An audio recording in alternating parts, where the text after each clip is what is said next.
നമുക്കൊരു സദാചാര കണ്ടാലോ, കണ്ട ചിരി വരും കേട്ടോ. ഒരു പെൺകുട്ടി റോഡരികിൽ വണ്ടി നിർത്തിയിട്ടിട്ട് ഹസ്ബൻഡ് വൈഫും കൂടെ അതിനകത്തിരുന്ന് അവർ ഒരാൾക്ക് തലവേദന, അവർക്ക് പ്രഷർ ഹൈ ആയിട്ട് വണ്ടി ഓടിക്കാൻ പറ്റാത്തത് കൊണ്ട് കുറച്ച് നേരം നിർത്തിയിട്ടു. ഒരാൾ കിടക്കുന്നു. നമ്മളൊക്കെ ഇങ്ങനെ ചെയ്യാറുണ്ട് കേട്ടോ. ഉറക്കം വരും, അപ്പോഴും വണ്ടി സൈഡിൽ ഒതുക്കിയിട്ടിട്ട് നമ്മൾ കിടക്കും. പിന്നെ ഞാനും ദൂരെ യാത്രയൊക്കെ പോകുമ്പോൾ മിക്കവാറും ഇതുപോലെ ഡിസ്റ്റർബൻസ് വരാറുണ്ട്. എന്താണെന്നൊക്കെ ചോദിച്ചുകൊണ്ട് ആൾക്കാർ വരാറുണ്ട്. ഞങ്ങൾ പെണ്ണുങ്ങളെ കാണുമ്പോൾ അങ്ങ് പോവുകയാണ് ചെയ്യുന്നത്. ഇതുപോലെ ഒന്ന് പട്ടി ചോദിക്കൊന്നും നിൽക്കത്തില്ല. പക്ഷേ ഇത് എനിക്ക് കണ്ടപ്പോൾ എനിക്കിത് പബ്ലിക്കിനോട് പറയണമെന്ന് തോന്നിയൊരു കാര്യം എന്തെന്ന് പറഞ്ഞു കഴിഞ്ഞാൽ, ഇത്തരക്കാരിങ്ങനെ വന്ന് ശല്യം ചെയ്യുമ്പോൾ നിങ്ങൾ തീർച്ചയായിട്ടും വീഡിയോ എടുത്ത് പയ്യൻ ചെയ്തതുപോലെ പബ്ലിക്കാക്കി കൊടുക്കണം. ഇത്തരം നാരോ മൈൻഡഡ് പേഴ്സൺസിനെ പബ്ലിക്കിലാക്കി കൊടുക്കുക എന്നുള്ളതാണ്. പിന്നെ ഇതിനകത്തൊരു ക്രിമിനൽ വശം അല്ലെങ്കിൽ ഒരു എന്തെങ്കിലും നിയമവശം എന്ന് പറയുന്നത് പബ്ലിക് ന്യൂസൻസിൻ്റെ പേർക്ക് 2 പേർക്കെതിരെയും കേസ് കൊടുക്കാം. കാരണം അവിടെ ചുമ്മാ നിന്നവരെ പോയി ചുരണ്ടിയെന്ന് അവർക്കെതിരെയും കേസ് കൊടുക്കാം. അങ്ങനെ വണ്ടി അവിടെ നിർത്തിയിട്ട് അവർ തമ്മിൽ അങ്ങനെ എന്തോ ചെയ്തു എന്ന് അവർക്ക് പരാതി ഉണ്ടെങ്കിൽ അതിൻ്റെ പേർക്കൊരു പബ്ലിക് ന്യൂസൻസ് എന്ന രീതിയിൽ പയ്യൻ്റെ പേർക്കും കേസ് എടുക്കാം. കേസ് എന്ന് പറയുമ്പോൾ ഫൈൻ അടയ്ക്കുന്ന ഒരു പരാതി, എത്രയേ ഉള്ളൂ. അതിനപ്പുറം വേറെ ഒന്നുമില്ല. ആർക്കും ആരുടെ കൂടെയും താമസിക്കാനൊക്കെ ഉള്ള റൈറ്റ്സ് ഉള്ളതാണ്. ഇപ്പോൾ താമസമല്ലല്ലോ, ഇതിപ്പോൾ പബ്ലിക്കായിട്ട് സ്പേസിലാണല്ലോ കാറിനകത്ത് അവർ കാണിച്ചു എന്നുള്ളത്. ഈ പെങ്കൊച്ചിൻ്റെ പ്രശ്നം എന്തെന്ന് പറഞ്ഞു കഴിഞ്ഞാൽ തനിക്ക് കിട്ടാത്തത് വേറൊരാൾക്ക് കിട്ടുന്നതിൻ്റെ കുത്തിക്കഴപ്പ് എന്നതാണ് എനിക്കങ്ങനെ മനസ്സിലായില്ല. അത് ഇതൊരു കൊലസ്ത്രീയുടെ പരിപാടിയൊന്നുമില്ല. ഇത്തരം സദാചാരവാദം കൊണ്ട് വല്ലവൻ്റെ നെഞ്ചത്ത് കയറാതിരിക്കുക. നമ്മുടെ വീട്, നമ്മുടെ ചുറ്റുവട്ടം അങ്ങനെയാണെങ്കിൽ ഓക്കെ. അപ്പോൾ പറയും വീടിൻ്റെ തൊട്ടടുത്തല്ലേ ഇങ്ങനെ നിർത്തിയിട്ടിട്ട് ചെയ്ത്. അവർക്ക് എന്തെങ്കിലും ബുദ്ധിമുട്ടുണ്ടല്ലോ എന്ന് അന്വേഷിക്കണ്ടേ? ഇവരവിടെ കിടക്കുന്നത് പോയി വീഡിയോ എടുത്തേക്കുക. അതല്ല അവസാനം ഭാര്യയും ഭർത്താവുമാണെന്ന് അറിഞ്ഞ ഉടനെ പെണ്ണിന് കുരു പൊട്ടി. എനിക്ക് ഇതിനെക്കാട്ടിയും കോമഡി ആയിട്ട് തോന്നിയത് എൻ്റെ അമ്മ വന്ന് സപ്പോർട്ട് പറയുന്നതാണ്. മോള് ചെയ്തതിൻ്റെ തെറ്റിൻ്റെ വ്യാപ്തി മനസ്സിലാകാതെ എന്താ കാണിക്കുന്നതെന്നുള്ളതാണ്. നമുക്ക് വീഡിയോ ഒന്ന് കാണാം. എടുക്കുന്നതിന്റെ ഞാൻ എന്താ കണ്ടെന്ന് പറ. ശരി, കണ്ടില്ല.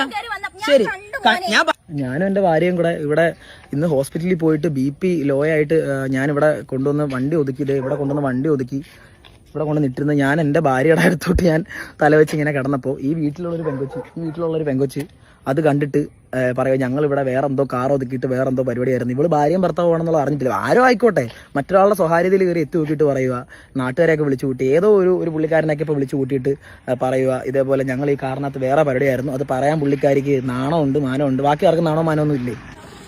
പറയും ഞങ്ങൾ എന്ത് ചെയ്യുന്നുള്ളത് നിങ്ങൾ പറയും. അവള് കണ്ട കാര്യം പറഞ്ഞു. എന്ത് ചെയ്യുന്നുള്ളത് പറയൂ നിങ്ങള്. ഇല്ലെങ്കിൽ സൗകര്യം ഇല്ല. എനിക്ക് എന്റെ അവകാശം, മര്യാദ ഒന്നുമല്ല, എന്റെ അവകാശം. എന്താ പറ? വീടിന്റെ വഴിയിൽ എന്തിനു വന്ന് കിടക്കുന്നു? ഇയാളുടെ വീടിന്റെ വഴിയാണോ ഇത്? ഞാൻ ഹോസ്പിറ്റലിൽ പോയിട്ട് BP ലോ ആയിട്ട് വന്ന് കിടക്കുന്നു. ഇവിടെ വന്ന് കിടന്നപ്പോ ഇവര് വന്നിട്ട് നമ്മുടെ അടുത്ത് പറയാ വീടിന്റെ വാതൊക്കെ കിടന്നുകൊണ്ട് ഇവര് എന്താ കാണിക്കുന്നതെന്ന് ചോദിക്കുക. എന്താ ഇത്? എന്റെ റൈറ്റാ. എന്താ കാര്യം? അതെന്താ സംഭവം എന്നുള്ള എടുക്ക എവിടെ വരെ പോകുന്നുള്ളത് നോക്കാം. പേഴ്സണലായിട്ട് കാര്യമല്ല. ഇയാളടുത്ത് പേഴ്സണൽ സംസാരിക്കാൻ എനിക്കൊന്നുമില്ല. പേഴ്സണലോ? എന്ത് പേഴ്സണൽ? ഞാൻ ഇയാൾ തമ്മിൽ എന്ത് പേഴ്സണലാ ഉള്ളത്? ഞങ്ങള് പേഴ്സണലായിട്ട് സംസാരിക്കുന്ന ഈ കാറിനകത്താ. അത് വന്ന് ഒളിഞ്ഞു നോക്കിയത് ഇയാളാ. വന്ന വഴി കണ്ടെങ്കിൽ ഇയാൾക്ക് എന്താ കണ്ടേ? ഇയാൾ എന്താ കണ്ടെന്ന് പറ. ശരി, കണ്ടില്ല. ശരി, ഞാൻ പറയുന്നത് കണ്ടു. എനിക്ക് എന്നെ കണ്ടില്ല, ഈ സീറ്റിൽ ചേച്ചിയെ കണ്ടു. എന്തായിരുന്നു ഇവിടെ സംഭവം? പറയും. ഇയാള് പറയുന്നില്ല എന്താ സംഭവം എന്നുള്ളത്. പൊതുസ്ഥലത്ത് വെച്ചിട്ട് കാണിക്കാൻ കൊള്ളാത്തതോ? എന്ത് കഷ്ടം. എന്തിനങ്ങോട്ട് മാറണം? നിങ്ങൾ രണ്ടുപേരുടെ അങ്ങോട്ട് നോക്കി തുറച്ചു നോക്കുന്നു. ഇത് നമ്മൾ വെയിറ്റ് ചെയ്തിരിക്കുക. നിങ്ങൾ എപ്പോ അത് തന്നെ. പിന്നെ ഞങ്ങൾ എന്തിനാ പേടിച്ച് വണ്ടി മാറ്റിയിടണം? നിങ്ങൾ പറയാത്ത ഒരു പോയിന്റും ഇല്ല. നിങ്ങൾ അല്ലെങ്കിൽ തെളിച്ചു പറയണം എന്ത് മോശമായ പ്രവൃത്തി ഇതിൽ കണ്ടു. എടുക്കുന്നതിന്റെ തരിപ്പ് തന്നെ. ഇപ്പൊ സമയം വരെ നോക്കിയോ? സമയം എന്തായാലും വേറെ എഴുതാൻ പറ്റത്തില്ലല്ലോ. ഇവരിങ്ങനെ ആവശ്യമില്ലാത്ത കാര്യത്തിൽ കയറി ഇടപെടാൻ എടുക്കാൻ ഒരു കാര്യമില്ല. കണ്ടേ, പകുതി റോഡിലാണ് നടക്കുന്നത്. ബാക്കി റോഡ് സൈഡിലും. അവരുടെ വീട്ടിലോട്ട് ചേർത്തോ അല്ലെങ്കിൽ വഴിയിലോട്ട് കയറ്റിയോ ഒന്നും അല്ല ഇട്ടേക്കുന്നത്. റെസ്റ്റ് എടുക്കണമെന്നുണ്ടെങ്കിൽ വഴി തന്നെ റെസ്റ്റ് എടുക്കണം. തലവേദന എടുത്തോണ്ട് വണ്ടി ഓടിക്കാൻ പറ്റത്തില്ല. വന്ന് ചോദിച്ചില്ല എന്തേ വണ്ടി ഇവിടെ ഇടുന്നത്, മാനയോട് ചോദിക്കാം. കാര്യം ഞങ്ങൾ പറഞ്ഞേനെ. അതായത് അവർ ചോദിച്ചിട്ടില്ല. അവരെല്ലാം റൂഡായിട്ട് തന്നെ സംസാരിച്ചത്. ഞങ്ങൾക്ക് ബോധ്യപ്പെടുത്തേണ്ട കാര്യമില്ല. കേട്ടല്ലോ.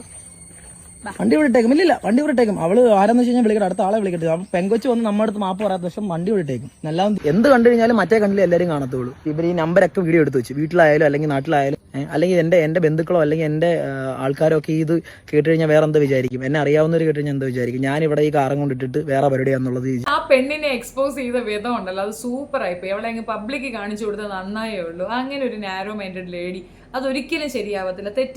തെറ്റിദ്ധരിച്ചുകൊണ്ട് ഇവരെ ആക്രമിക്കുമ്പോൾ ഇപ്പോൾ 10 പേര് വിളിച്ച് കൂട്ടിന്ന് വെക്കുക, അവരാദ്യം പയ്യനെ വന്ന് തല്ലുകയേ ചെയ്യുള്ളൂ. എന്തോ മിസ്റ്റേക്ക് ഉണ്ടെന്ന് പിന്നെയല്ലേ മനസ്സിലാവുന്നത് ഭാര്യയാണെന്ന്. നീ ഭാര്യയല്ല കാമുകിയാണെന്ന് തന്നെ ഇരിക്കട്ടെ, അത് അവരുടെ റൈറ്റ്സ് ആണ്. ഒരു ഉമ്മ വെച്ചൊന്നോ അല്ല, അവർ സെക്സ് ഒന്നും അവിടെ ചെയ്യുന്നില്ലല്ലോ. ഇവള് വിചാരിച്ച അതെന്തരം അങ്ങനെ കണ്ട ചെയ്യാനാണെന്ന്. അതല്ല ആ അമ്മ പറയുന്നുണ്ട്, ശല്യം ഈ പെണ്ണിനെ കൊണ്ട് മടുത്ത്, നിനക്ക് ഇത്തിരി അങ്ങോട്ട് നീക്കി അങ്ങനെ ഇട്ടിട്ട് ചെയ്തുകൂടാന്ന് അവരും അങ്ങ് കൺക്ലൂഡ് ചെയ്യാണ്. പക്ഷെ കാര്യം അറിഞ്ഞപ്പോൾ എന്തായാലും തള്ള നല്ല കൊടുത്തിരിക്കാനാണ് ചാൻസ്. ഇതൊക്കെ തോന്നിവാസങ്ങളാണെന്ന്. അവർക്ക് വയ്യാത്തൊരവസ്ഥയുണ്ടെങ്കിൽ അവർ വണ്ടി ഒതുക്കിയിട്ടിട്ട് അവരൊന്ന് കിടന്നുറങ്ങിയപ്പോൾ എന്താ കുഴപ്പം? യൂഷ്വലി ഞാൻ ചെയ്യാറുണ്ട്, അതാ ഞാൻ പറയണേ. മിക്കവാറും ഇടങ്ങളിൽ നമ്മൾ വണ്ടി സ്റ്റോപ്പ് ചെയ്തിടാറുണ്ട്. ഒരാളുടെ വീട്ടിൻ്റെ ഫ്രണ്ടിലാണെന്ന് പറഞ്ഞാൽ അത് റോഡല്ലേ, നടുവഴിയല്ലേ, അത് പൊതു സ്ഥലമല്ലേ റോഡെന്ന് പറയുന്നത്. ഇവരുടെ പറമ്പിൽ കയറ്റിയിട്ടോ, വണ്ടി ഒതുക്കി റോഡിൽ നിർത്തിയിരിക്കുന്ന ഇവരെ വീട്ടിനകത്തേക്ക് കയറ്റിയിട്ടെങ്കിൽ ശരി, അവർ ഈ പറയുന്നതിൽ എന്തെങ്കിലും ന്യായമുണ്ട്. ആ പെണ്ണങ്ങ് ജില്ല് നിൽക്കുകയാണ്. അവസാനം പിടിപെട്ടു എന്ന് മനസ്സിലായപ്പോൾ ഉടനെ പറയണം, നമ്മളിവിടെ പേഴ്സണലായിട്ടൊരു കാര്യം പറഞ്ഞിട്ടുണ്ട്. എന്ത് പേഴ്സണലാണ്? ഒരു വ്യക്തിയുടെ ജീവിതത്തിലേക്ക് സംഭവിക്കാവുന്ന ഏറ്റവും വലിയ മോശപ്പെട്ട കാര്യമാണ് മൊബൈൽ വെച്ചത് റെക്കോർഡ് ചെയ്തിരിക്കുന്നത്. അവരുടെ പെർമിഷൻ ഇല്ലാതെ അവർക്ക് റെക്കോർഡ് ചെയ്യാം. തിരിച്ച് റെക്കോർഡ് ചെയ്തപ്പോൾ അടക്കി കൊച്ചിന് കളി അറിഞ്ഞൂടെ. കൊച്ചിന് ഇപ്പോൾ കാര്യം മനസ്സിലായി കാണും. ഏതായാലും കൊള്ളാം, ചിരിക്കാൻ കൊള്ളാം എന്നുള്ളതേ ഉള്ളൂ. വട്ടാണ്, അല്ലാതെ എന്തെന്നാണ് ഇവർക്ക് വട്ടം എന്നല്ല വേറെ എന്താ പറയുക. ഒരു ഇച്ചിരിയൊക്കെ ബോധം വേണ്ട പെണ്ണെ, എന്തുവാ നീ കാണിച്ചേ? എന്താ ഇത്? അവരവരുടെ വാർഡിന് പോയിട്ട്, അല്ലെങ്കിൽ നമ്മൾ പോയി നോക്കിയാൽ തന്നെ ബോധം കെട്ട് കിടക്കുകയാണോ, ശ്വാസതടസ്സം ഉണ്ടാവും, ചിലർ വണ്ടിയിൽ ആക്സിഡൻറ്റ് വരെ ഉണ്ടാവും, ഷുഗർ കുറയും. എന്തായാലും പയ്യനിക്കൊരു കാര്യമുണ്ട്, പൈസയൊന്നും കൊടുക്കാതെ അവൻ്റെ BP ഹൈ ആയിട്ടുണ്ട്. BP ലോ ആവുന്ന വലിയൊരു ഇഷ്യൂ ആണ്. സൈഡ് പാരലൈസ് വരുന്നതൊക്കെ BP ലോ ആവുമ്പോഴാണ്. അപ്പോൾ അങ്ങനെ ഒരു അവസ്ഥയിൽ നിന്ന് പുള്ളി പെട്ടെന്ന് രക്ഷപ്പെട്ടു. BP നല്ല ഹൈ ആയിട്ടുണ്ടാവും. പക്ഷെ ആ പെണ്ണ് ഭയങ്കര സങ്കടപ്പെട്ടു. കാരണം അവൾക്കതൊരു വിഷമമായി കാണും ഇങ്ങനെ പബ്ലിക്കിലിട്ട് അവമാനിക്കപ്പെടുന്നു. ഒന്ന് ഓർത്ത് നോക്കിയാണ് നമ്മുടെ വർക്കല സൈഡിലൊക്കെ എന്ന് പറഞ്ഞാൽ ഈ ഇടയ്ക്ക് അമ്മയും മോനെയും കൂടെ വെച്ചിട്ട് എനിക്കും സമാനമായൊരു അനുഭവം ഉണ്ടായിരുന്നു. ഞാനും മകനും കൂടെ നമ്മുടെ കൊല്ലത്തൊരു മാളിൽ പോയിരുന്ന സമയത്ത് ചോദിക്കുന്നതാണ്, അല്ലാതെ അങ്ങനെയല്ല. അപ്പം അന്ന് താഴത്തെ പോർഷൻ നമ്മൾ ഫുഡ് കഴിക്കാൻ വേണ്ടി നിർത്തിയിട്ടപ്പോഴത്തേക്ക് ഇതുപോലെ സദാചാരക്കാർ വന്നിട്ടുണ്ടായിരുന്നു. ഒന്നും പറയാനില്ല, അവരുടെ അടുത്തൊന്നും ഫൈറ്റ് ചെയ്യാൻ താല്പര്യമില്ലാത്തതുകൊണ്ട് അപ്പോഴേ ഞാൻ പറഞ്ഞ മോനെ വണ്ടി എടുക്കാം, നമുക്ക് നമ്മുടെ വാർഡ് നോക്കി പോകാമെന്ന്. നീ സർട്ടിഫിക്കറ്റ് കാണിച്ചു കൊടുക്കേണ്ട കാര്യമില്ലല്ലോ. അപ്പോൾ അങ്ങനെ കുറേ മനുഷ്യരുണ്ടെന്ന്, നാരോ മൈൻഡഡ് ആയിട്ട് കുറേ വൃത്തികെട്ട മനുഷ്യർ, അവരോടത്തൊക്കെ എന്തോ പറയാനാണെന്ന്. പിന്നെ ഈ പയ്യനെനിക്ക് കുറച്ചുകൂടെ ഉത്സാഹം ഉണ്ടായതുകൊണ്ട് നന്നായേ ഉള്ളൂ. നാട്ടുകാർക്ക് മനസ്സിലായില്ല. പിന്നെ ഇനി എവിടെയും പോയി ഇനി സദാചാരവാദവും കൊണ്ട് അങ്ങോട്ട് തള്ളിക്കയറത്തില്ല. നിസ്സാര കാര്യങ്ങളാണ്, നിസ്സാര വിഷയങ്ങളാണ്. ഇത്തരത്തിലുള്ള വർത്തമാനങ്ങൾ വരെ ചിലരൊക്കെ കയറി കെടുത്തൂങ്ങി കളയുവേ.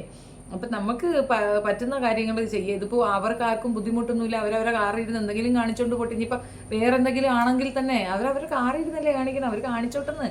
അതിനൊക്കെ പോയിട്ട് വീഡിയോ എടുത്ത് പബ്ലിഷാക്കി ഭയങ്കര സ്മാർട്ടാണെന്ന് കാണിക്കാൻ വേണ്ടി ചെയ്തതാണ്. വന്നവനിക്ക് മനസ്സിലായി. ഇവള് വിളിച്ചിട്ട് ഏതാ ഒരുത്തം വന്ന് അവൻ തല കുനിച്ചിട്ട് നിൽക്കുന്നു, ഒരു നിവൃത്തിയില്ലാതെ നിൽക്കുന്നു. എനിക്ക് സത്യത്തിൽ ചിരിയാണ് തോന്നി. പെണ്ണ് പെട്ട് കേട്ടോ.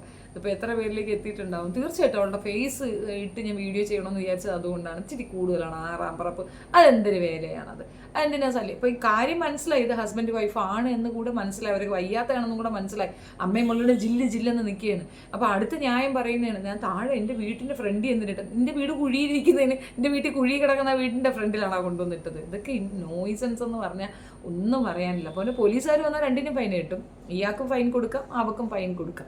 പോലീസുകാർക്ക് രണ്ടായാലും ലാഭം. പക്ഷെ എന്തിനെങ്ങനെ ബുദ്ധിമുട്ടിക്കണമെന്ന്. അവൻ വീഡിയോ എടുക്കുന്ന സമയം കൊണ്ട് ആ പെണ്ണ് ഉടനെ പോലീസിനെ വിളിക്കുകയാണ് ചെയ്യേണ്ടി വരുന്നത്. രണ്ട് പറ്റിക്കുകയാണ് വേണ്ടത് ഇത്തരം പോക്കൃത്തരങ്ങൾ കാണിക്കുന്നവരുടെ. കാരണം ഇവിടെ നിസ്സാരമായിട്ട് അങ്ങ് പറയുമെന്നേ. പക്ഷെ ആരെങ്കിലും വന്നിട്ട് ഒന്നിനു മുമ്പേ ഇപ്പോൾ കള്ളവ കുടിച്ചുകൊണ്ടിരിക്കുന്നവന്മാരൊക്കെയാണ് വന്നിട്ടെങ്കിൽ ആ സദാചാരമാണ്, ഒറ്റ അടി അടിക്കും, പിള്ളേരെ അടിച്ചു കളയും. അങ്ങനെയൊക്കെ നമുക്കൊരു ക്രൗഡൊക്കെ വന്നു കഴിഞ്ഞാൽ പ്രശ്നമാണെന്ന്. അപ്പോൾ അത്തരത്തിലങ്ങ് ഓവർ സ്മാർട്ട് ആവാൻ പോകരുത്. മറ്റൊരാളുടെ ലൈഫ് റിസ്കിൽ വെച്ചുകൊണ്ടുള്ള സ്മാർട്ട്നെസ് കാണിക്കേണ്ടത് പരമമോശം. അത്രയേ ഉള്ളൂ. ഇതിനെയൊന്നും കുലസ്ത്രീ എന്നൊന്നല്ല പറയുക. ഇപ്പം നമുക്ക് ഓവറായിട്ട് എക്സ്പോസ് ആയി എന്തെങ്കിലും കണ്ട് അത് ഓക്കെ. അവരവരെ കാറിനകത്തിരുന്നുകൊണ്ട് എന്തോ സ്വകാര്യ സംഭാഷണം നടന്നതിന് കാറ് കുലുങ്ങിയ മറ്റേ ചെയ്ത ഇവൾ ഓഡിയോ ഒന്നും ചെയ്തെങ്കിൽ ഓക്കെ. അവർക്ക് കാണാൻ പറ്റാത്ത എന്തരാ അവരതിനകത്ത് ചെയ്തു. ഉമ്മ വെച്ചിട്ടുണ്ടാവും. ഇനിയിപ്പോൾ ഇവക്കെന്താ, അവർ കാമുകന്മാരാകട്ടെ, അല്ല വേറെ എന്തെങ്കിലും റിലേഷൻഷിപ്പ് ഇനി അവൻ സെറ്റപ്പായിട്ട് കൊണ്ടുപോട്ടെ, അതന്നെ അവൻ്റെ റൈറ്റ്സ് അല്ലേ. നിനക്ക് പബ്ലിക്കിൽ വന്ന് എന്തെങ്കിലും അവൻ കാണിക്കുന്ന ഒരു ഓപ്പൺ പ്ലേസിൽ വന്നിട്ട് ഇപ്പം അത്രയും ഒരു സദസ്സിൻ്റെ മുമ്പിലോ വെച്ചോ ഇതൊക്കെ കാണിച്ചു കഴിഞ്ഞാൽ കംപ്ലൈൻറ്റ് കൊടുക്കുക. എന്നതിനപ്പുറം എന്തുവാ ഇത് ഈ പെണ്ണ് എങ്ങനെ ഒരു കുടുംബത്തിൽ പോയി ജീവിക്കുമോ എന്തോ കേട്ടോ. ഇതിന് സത്യത്തിൽ ഇതിനെ എക്സ്പോസ് ചെയ്ത് നന്നായിട്ടേ ഉള്ളൂ. അല്ലാച്ചാൽ ഇത് കൂടുതൽ പ്രശ്നത്തിലേക്കേ പോകും. ഇപ്പോഴേ ഇതിനെ ഈ മുളയിലേ നുള്ളിയാൽ നല്ല കാര്യം. അല്ലെങ്കിൽ ഇത് ഏതെങ്കിലും കുടുംബത്തിൽ പോയാലും നിസ്സാര കാര്യം കൊണ്ട് പ്രശ്നം പ്രശ്നം ഉണ്ടാക്കി. ഇവർക്ക് എല്ലാം സംശയം, കൂടെ ജീവിക്കുന്നവരും പണിപ്പെടും. കാരണം അവൻ്റെ അടുത്ത് ഇതിന് നിസ്സാര കാര്യത്തിന് മൊബൈലൊരു ഇത് വന്നാൽ മെസ്സേജ് വന്നാലും പെണ്ണ് കയറി പ്രശ്നം ഉണ്ടാക്കിയാലേ ആ കുടുംബം തന്നെ നശിച്ചു പോകത്തില്ലേ. അപ്പം ഇതിനെ ശരിക്കും ചികിത്സിക്കുക വേണ്ടത്. നല്ല രീതിയിൽ ഫ്രസ്ട്രേഷൻ ഉണ്ട്. തനിക്കൊന്നും കിട്ടാത്തത് മറ്റൊരാൾക്ക് കിട്ടുന്നതിൻ്റെ കുത്തിക്കിഴപ്പും ആ ഒരു വിഷമമാണ് അവൾ കാണിച്ചതെന്ന് എനിക്ക് മനസ്സിലായത്. നിങ്ങളുടെ അഭിപ്രായം കമൻറ്റിൽ പറയണം. വീഡിയോ ഇഷ്ടപ്പെടുകയാണെങ്കിൽ ലൈക്ക് ചെയ്യണം, ഷെയർ ചെയ്യണം and subscribe my channel. Thank you.